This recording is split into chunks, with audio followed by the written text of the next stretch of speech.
Aujourd'hui, nous allons voir un petit exercice qui permet de mettre en pratique les notions vues précédemment. Donc on vous demande d'écrire le programme qui permet de saisir une valeur minimum et une valeur maximum de type entier pour obtenir ensuite l'affichage de la somme des valeurs comprises entre les deux bandes.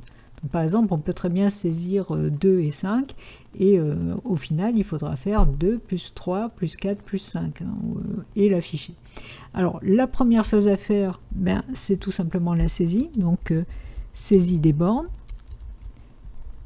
Alors, comment se fait la saisie? Eh bien, on utilise la fonction input qu'on a vue précédemment.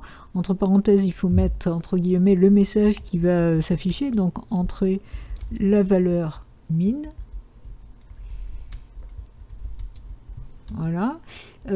Cet input, il faut l'affecter dans une variable. Alors, je vous rappelle que les types sont implicites. Si je laisse comme ceci, eh bien, c'est une chaîne qui va être affectée dans min, ce que je veux pas, donc je veux que ce soit transformé en int.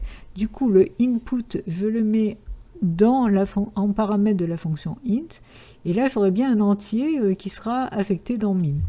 Je vais faire la même chose pour le max, donc je fais un copier-coller, je vais appeler la variable max, et évidemment, au niveau message, je précise la valeur max. Une fois que les bornes sont saisies, à ce moment-là, je vais pouvoir commencer à faire le calcul, donc calcul de la somme. Alors, c'est là que, évidemment, on se doute qu'on doit faire une boucle, puisqu'il va falloir faire la somme des différentes valeurs entre min et max. Et c'est là qu'on se pose la question, est-ce qu'on utilise une boucle déterministe ou indéterministe? Et il suffit donc de se poser la question, est-ce que je sais combien de fois je dois boucler? Donc là, la réponse est oui, puisque je vais aller d'une borne à une autre. Donc je sais que je vais boucler max moins min plus une fois. Du coup, eh bien, je vais utiliser la boucle for. J'utilise un compteur, donc n'importe lequel, par exemple k, qui va boucler, qui va prendre les valeurs. Alors la première valeur qu'il va prendre, c'est min, et il va aller jusqu'à la borne supérieure. Je vous rappelle qu'il faut mettre un cran au-dessus de la borne, puisqu'il va jusqu'à max, il faut préciser max plus 1. Donc dans cette boucle, qu'est-ce que je dois faire? Alors, je vous rappelle qu'il faut indenter à l'intérieur de la boucle pour préciser donc les informations qui vont boucler. Qu'est-ce qu'il faut que je fasse? Il faut que je fasse la somme des cas au fur et à mesure que je boucle. Pour faire la somme des cas, il faut que je l'affecte dans une variable, il faut que je cumule dans une variable. Du coup, cette variable, il faut que je l'initialise à 0 avant la boucle, parce que dès le début, il faut qu'il contienne 0, pour qu'ensuite, étape par étape, à chaque tour de boucle, je lui ajoute en fait la valeur k. Du coup, là, je vais faire un somme plus égale k. C'est la même chose que si j'écrivais somme égale somme plus k. Donc on est d'accord que la première fois, avant de rentrer dans la boucle, somme vaut 0. Imaginons que j'ai saisi comme borne 2 et 4.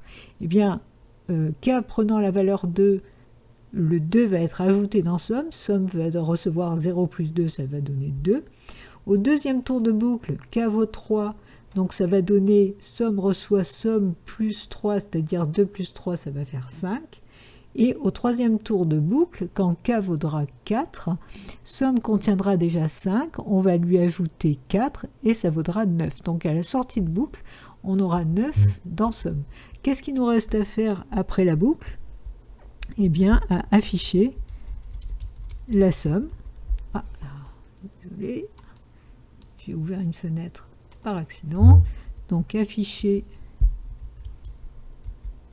la somme. Voilà. Alors, comment je vais faire pour afficher cette somme? Eh bien, je vais utiliser la fonction print qu'on a vue précédemment. Donc, la somme des valeurs entre, et là, je vais repréciser min et je reprécise max est égal. Et là, je précise somme. Voilà. Donc, vous voyez qu'au niveau du print, je peux jongler entre des parties de chaîne en dur et des parties de variables. Le programme est terminé. Donc là, il suffit que je double-clique sur exercice 3 pour pouvoir l'exécuter. La fenêtre de commande s'ouvre. Donc, il suffit que je saisisse une valeur minimum et une valeur maximum. et j'exécute, et vous voyez ce qu'on avait, ce qu'on avait fait la trace tout à l'heure quand je vous ai donné l'exemple.